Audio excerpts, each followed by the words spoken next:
نظام سیاست، نظام اخلاقیات، نظام زندگی، نظام کیا ہے، سسٹم کیا ہے، یورپ کا نظام کیا ہے، ہمارے ملکوں کا، ریاستوں کا نظام کیا ہے، نظام کو سمجھنا، نظام کو بہتر کرنے کے لیے بہت ضروری ہے۔ اور نظام کو بہتر ہم کریں گے تو ہماری ذات کی بھی ترقی ہوگی، نظام کو بہتر کریں گے تو ہماری بات کی بھی اہمیت ہوگی، نظام کو ہم بہتر کریں گے تو ہمارے ملک کی بھی ترقی ہوگی، اور جب ملک اور خاندان اور گھر کی ترقی ہوگی تو افراد کی بھی ترقی ہوگی۔ یورپ کا انتظامی نظام کو سمجھنا، مشرق کے نظام کو بہتر سمجھنا، بہتر کرنے کی سمجھنا ضروری ہے۔ جب ہم سمجھیں گے ان الجھنوں کو تو سلجھا پائیں گے ان الجھنوں کو۔ میں ہوں ایڈوکیٹ اسلم پرویز۔ ہماری گفتگو ہوتی ہے کہ کیسے ذات کو بہتر بنایا جائے، اپ لفٹ کیا جائے، کیسے نظام کو بہتر بنایا جائے، اپ لفٹ کیا جائے۔ یورپ کا انتظامی نظام یہ سمجھتا ہے کہ عوام اور ریاست، یعنی ملک اور ملک میں رہنے والے عوام، گھر اور گھر میں رہنے والے افراد، یہ اس لیے ضروری ہے سمجھانا کہ جن کو یہ نہیں معلوم،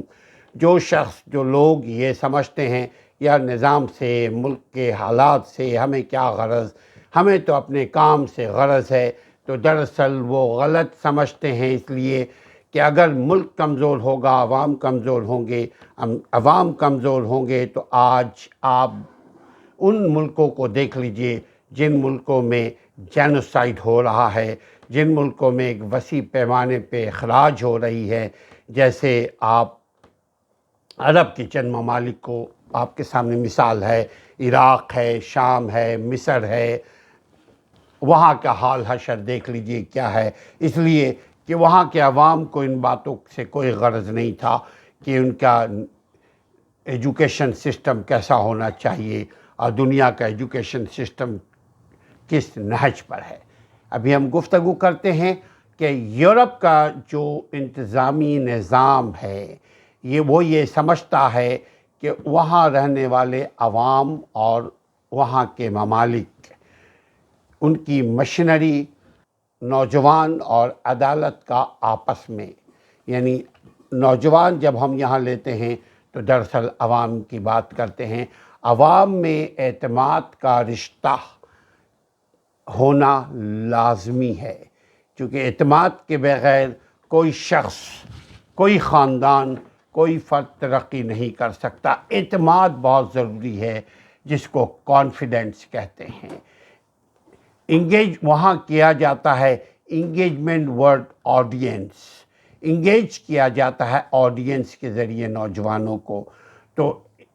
اس قسم کے انگیجمنٹ پروگرام کیے جاتے ہیں۔ اس کے تحت برطانوی سپریم کورٹ ریاست کے تمام قانون کے طالب علموں کو انٹرنشپ دیتی ہے، اس کے لیے دعوت دیتی ہے۔ اس کے علاوہ سپریم کورٹ کی کارروائی مدعیان یعنی مدعی کو آن لائن بھی دکھائی جاتی ہے۔ اس کے ساتھ ساتھ اسکول کے طالب علموں کے لیے بھی وہاں کی عدالتیں جو ہیں، فری آن لائن کورس کا بھی وہاں آغاز کیا جا چکا ہے، جس سے وہ اپنے حقوق کو سمجھتے ہیں، جس سے وہ لیگل سسٹم کی بنیاد کو سمجھ سکتے ہیں۔ اس کے علاوہ ہر عدالت پر ہونے والے اخراجات کی تفصیل ہر سال جاری کی جاتی ہے، تاکہ عوام کو اندازہ ہو سکے کہ ان کا ٹیکس کہاں لگایا جا رہا ہے۔